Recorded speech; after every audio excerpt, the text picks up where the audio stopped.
ప్రేమామయుడైన యేసుక్రీస్తు నామములో ఈ ఉదయకాల సమయములో మీ అందరికీ శుభాలు వందనాలు తెలియజేస్తున్నాను. ప్రియులరా, ఈరోజు దేవుని వాగ్దానము యోహాను సువార్త 15వ అధ్యాయము 5వ వచనము. ద్రాక్షావళిని నేను, తీగలు మీరు.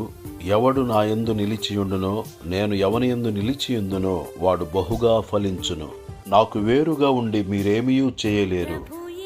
ప్రియులరా, యేసుక్రీస్తు ప్రభువారు నిజమైన ద్రాక్షవళి అయ్యున్నారు. ఆయనలో మనము నిలిచి ఉంటేనే కానీ మనము ఫలింపలేము. యేసుక్రీస్తు ప్రభువారికి వేరుగా ఉంటే మనము ఏమీ చేయలేము. మనము యేసులో నిలిచి ఉండని ఎడల తీగవలె బయట పారవేయబడి ఎండిపోయిన వారమగుదుము. మనుషులు అట్టి వాటిని పోగు చేసి అగ్నిలో పారవేయుదురు, అవి కాలిపోవును. ప్రియులరా, యేసుక్రీస్తులో మనము నిలిచి ఉండి బహుగా ఫలించుదుముగాక. మనము బహుగా ఫలించుట వలన దేవునికి మహిమ కలుగును. మనము యేసుక్రీస్తు ప్రభువారికి శిష్యులుగా మార్చబడుదుము.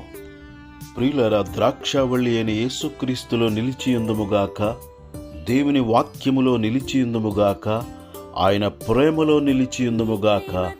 తద్వారా ఇహపర సంబంధమైన ఆశీర్వాదములను పొందుదుముగాక. అనేకులకు ఆశీర్వాద కారకులుగా జీవించుదుముగాక. దేవుడి మాటలు మన కొరకు దీవించునుగాక. ఆమేన్.